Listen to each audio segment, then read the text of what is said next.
الله من الشيطان الرجيم. بسم الله الرحمن الرحيم. يا أيها الذين آمنوا كتب عليكم الصيام كما كتب على الذين من قبلكم لعلكم تتقون.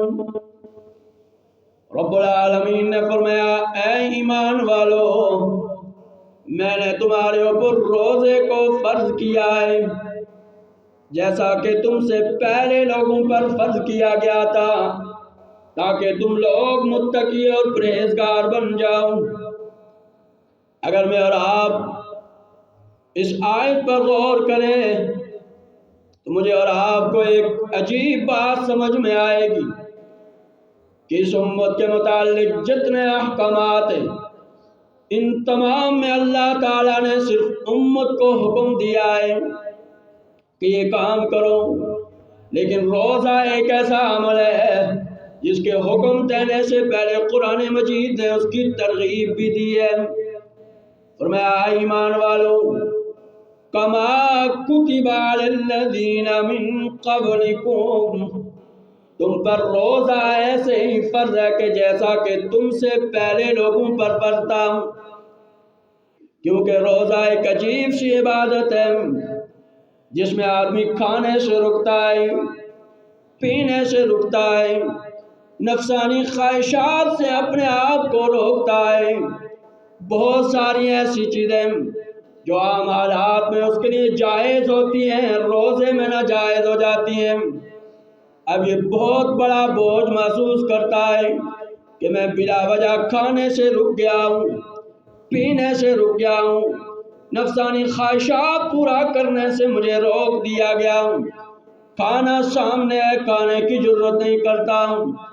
پانی سامنے ہے پینے کی ضرورت نہیں کرتا ہوں، پھل فروٹ سامنے رکھے ہوئے ان کی طرف ہاتھ نہیں بڑھاتا، یہ آدمی بڑا بوجھ محسوس کرتا ہے۔ رب العالمین نے ترغیب کے طور پر فرمایا کما کتب علی الذین من قبلکم، ایمان والو جس روزے کی فرضیت کو تم محسوس کر رہے ہو کہ صبح سے لے کر شام تک پورا دن کھانے پینے سے، نفسانی خواہشات سے روکا رکھا، اللہ رب العزت نے منع فرمایا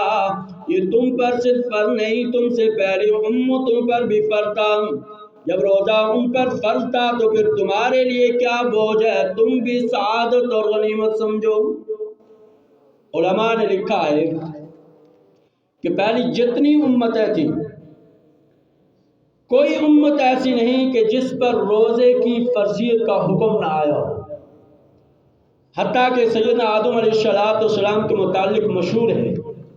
کہ جناب آدم علیہ السلام ایام بیض کے روزے رکھا کرتے تھے،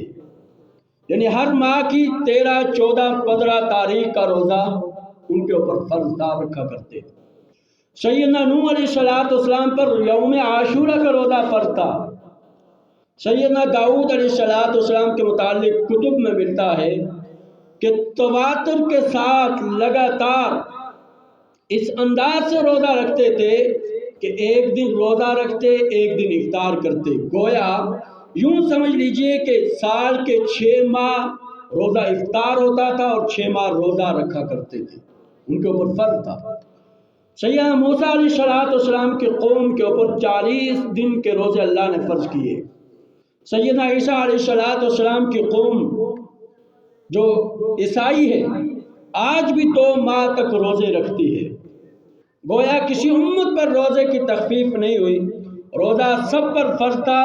سیدنا آدم علیہ السلام نے روزہ رکھا، پیغمبر نوح علیہ السلام نے روزہ رکھا، ابراہیم خلیل اللہ نے روزے رکھے،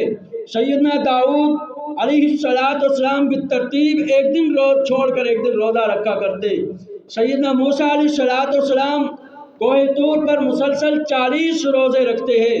حضرت عیسیٰ علیہ السلام نے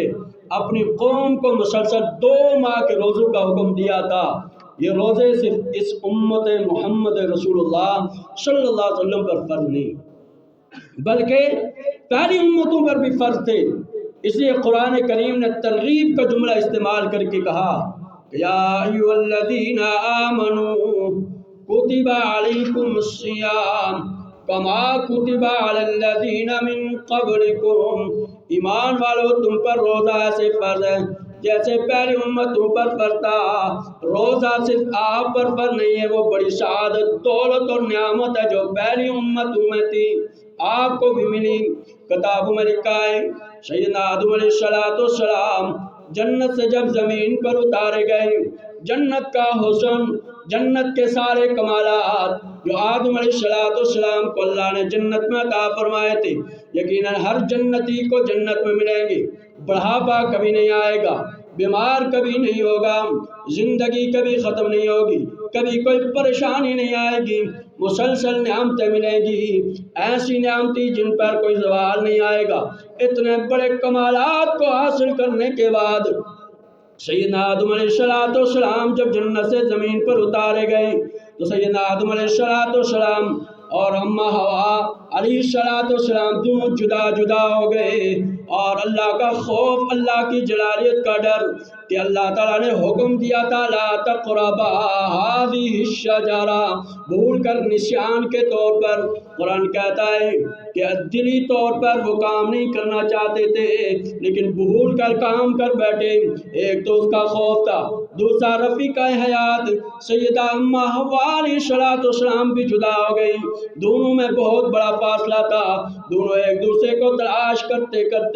جہاں میدان عرفات ہے، اس عرفات میں ایک پہاڑی ہے جس کو جبل نور کہا جاتا ہے، اس پہاڑی پر سیدنا آدم علیہ السلام سیدنا حوا علیہ السلام کی ملاقات ہوئی۔ ملاقات کے بعد سیدنا آدم علیہ السلام مسلسل روتے رہے، اللہ کے حضور کی گراتے رہے، اللہ نے توبہ قبول فرمائی۔ جناب آدم علیہ السلام نے کہا،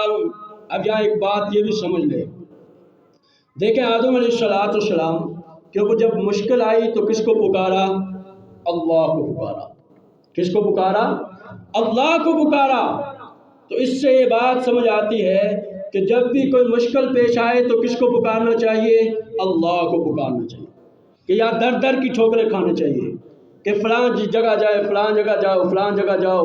نہیں بھائی۔ آدم علیہ السلام نے پکارا، کیا کہا کہ ربنا ظلمنا انفسنا وان لم تغفر لنا وترحمنا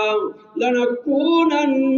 من الخاسرین۔ توبہ کے اعلان کے بعد ایک دن سیدنا آدم علیہ السلام نے اپنا چہرہ مبارک آئینے میں یا پانی میں یا کسی چیز میں دیکھا،